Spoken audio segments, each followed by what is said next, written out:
नमस्कार बंधुरा RG cooking चैनेले आपनादेर सबाइके स्वागत। आज निये हाजिर हलाम मेटे आलू दिए चिंगड़ी माछेर दारुण एकटा रेसिपि। तो चलुन शुरू करा जाक। आमी एखाने मेटे आलू निये नियेछि। आलूटा एबार एखन आमी केटे नेब।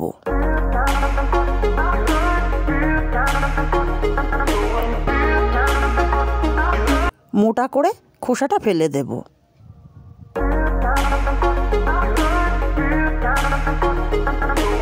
और ये मेटे आलू खेते किन्तु खूबई सुंदर लागे। बेश मोटा मोटा करे आमी अंशटा फेले दिচ্ছি। कोनो कालो अंश आमी राखबो ना, परिष्कार करे छाड़िए नेब और बड़ बड़ पिस करे केटे नेब। ठीक एरकम बड़ पिस आमी केटे नेब सबगुलो आलू।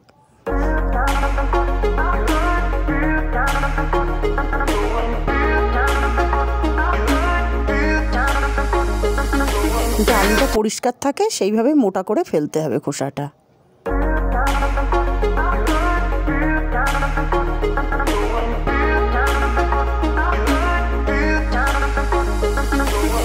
একইভাবে আমি সব আলুগুলো কেটে নেব।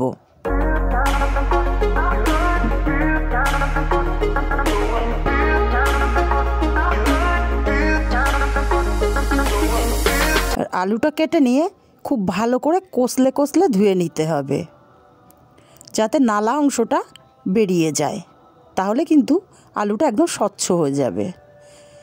आमी देखुन कषले कषले धुए निয়েছি। एबार একটা মশলা করে নেব। মিক্সচার জারে দিয়ে দিচ্ছি স্বাদমতো কাঁচা লঙ্কা, একটা টমেটো 4 ফালি করে দিলাম আর দেব একটু আদা। মিহি পেস্ট করে নেব। পেস্ট করে নিয়েছি। উনুনে কড়াই বসিয়ে গরম করে তেল দিয়ে দিচ্ছি। তেলটা গরম করে লবণ দিয়ে দিলাম চিংড়ি মাছগুলো আমি আগে থেকে কেটে ধুয়ে রেখেছিলাম। দিয়ে দিলাম হলুদ। ভালো করে চিংড়ি মাছটা ভেজে নেব। চিংড়ি মাছটা ভাজা হয়ে গেছে, আমি চিংড়ি মাছগুলো তুলে নেব।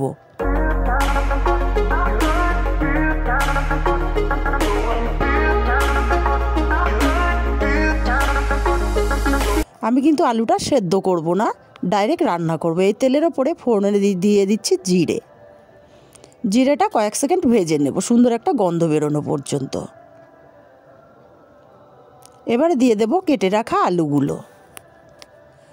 মিনিট 5 আমি আলুটা ভালো করে ভেজে নেব। আলুটা ভেজে নিয়েছি, এবার ঢাকা দিয়ে দিলাম মিনিট 2 জন্য। 2 মিনিট পরে ঢাকাটা খুলে নিলাম। ভালো করে নেড়ে চেড়ে দেব। দিয়ে আমি আবারও ঢেকে দেব মিনিট 2 জন্য। আমি বারবার ঢাকা দিয়ে আলুটা রান্না করব, তাহলে তাড়াতাড়ি মজে আসবে। আবারও 2 মিনিট পরে ঢাকাটা খুলে নিলাম। ভালো করে নেড়ে চেড়ে দেব আবারও। আলুটা অনেকটাই নরম হয়ে এসছে। এবারে দিয়ে দিচ্ছি আদা, কাঁচা লঙ্কা, টমেটোর পেস্ট।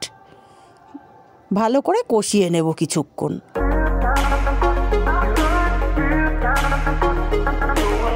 কিছুক্ষণ কষিয়ে নিয়েছি। এবার দিয়ে দেব পরিমাণ মতো হলুদ, স্বাদ মতো লবণ আর দেব সামান্য একটু কাশ্মীরি লঙ্কার গুঁড়ো কালারের জন্য। কষিয়ে নেব আবারও কিছুক্ষণ। এবারে আমি মিক্সচার জারটা ধুয়ে অল্প একটু জল দিয়ে দেব। আরও কিছুক্ষণ আমি কষিয়ে নেব ভালো করে। খুব ভালো করে কষিয়ে নিয়েছি। এখন দিয়ে দিলাম চিংড়ি মাছগুলো।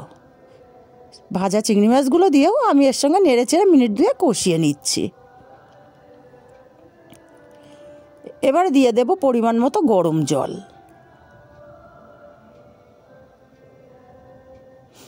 নেড়ে চেড়ে মিশিয়ে দিয়ে আমি ঢাকা দিয়ে দেব 5 মিনিটের জন্য। 5 মিনিট পর ঢাকাটা খুলে নিচ্ছি। একটু নেড়ে চেড়ে দেব ভালো করে। এখন দিয়ে দেব আমি হাফ চামচ ভাজা জিরের গুঁড়ো। জিরের গুঁড়োটা দিয়ে নেড়ে চেড়ে আমি আবারও মিনিট 3 জন্য ঢাকা দিয়ে দেব। 3 মিনিট পর তরকারিটা কিন্তু আমার রেডি হয়ে আসছে। নেড়ে চেড়ে দেব। আমি এর চেয়ে বেশি গাঢ় করব না, এর চেয়ে বেশি গাঢ় করলে একদমই জমে যাবে। ওপর থেকে ধনেপাতা ছড়িয়ে দিলাম। নেড়ে চেড়ে ভালো করে মিশিয়ে দেব ধনেপাতাটা। নেড়েচেড়ে মিশিয়ে আমি নামিয়ে নেব। তৈরি হয়ে গেল চিংড়ি মাছ দিয়ে মেটে আলুর তরকারি। আর আমি মাছ ভাজা গামলার মধ্যেই তরকারিটা নামিয়ে নিচ্ছি। যদি আমার রেসিপিগুলো ভালো লাগে অবশ্যই আমার চ্যানেলটি সাবস্ক্রাইব করে আমার পাশে থাকবেন, আমাকে সাপোর্ট করবেন, আর একটা লাইক কমেন্ট করতে ভুলবেন না।